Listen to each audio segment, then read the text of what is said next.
taate ammatan cunqurs bar wayyaanii kee jirtirra waan gooma argatuma cunqursi agammanu jirete cunqursa malleen jira oromoo cunqursaa jira kun jala sararame beekuu qaba okay Dr. Abiy Ahmed gaaffii oromoon deebisne waan tokko saayikooloojii oromoon eegne waan tokko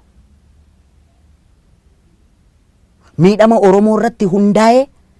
fedhiif dantaa oromoo hin eegsisne waan tokko inni oromoo miti waan biraati bara wayyaaniin jirtu sana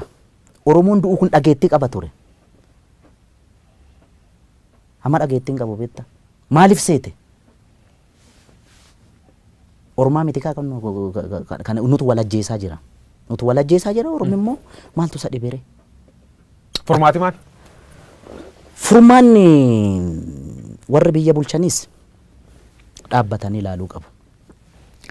warri qabsoo bilisummaa oromoodhaaf falmaa jirra jedhanis dhaabbatanii ilaaluu qabu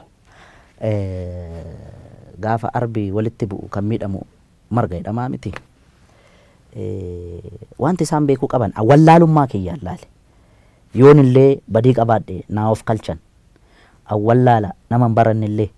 nama barnootaan fagoon deemne ogummaa rabbinaa kenneen ummata kiyya biratti jaalalaaf kabaja argadhe malee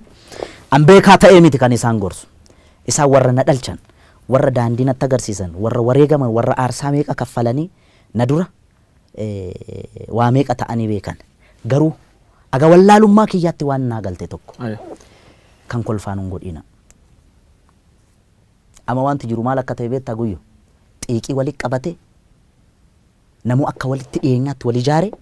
tokkummaan inni waggaa 4 keessatti wareegama nama 5,000 olitti wareegne dhufeen kun bishaan dhuguu jira almost zerotti deebi'a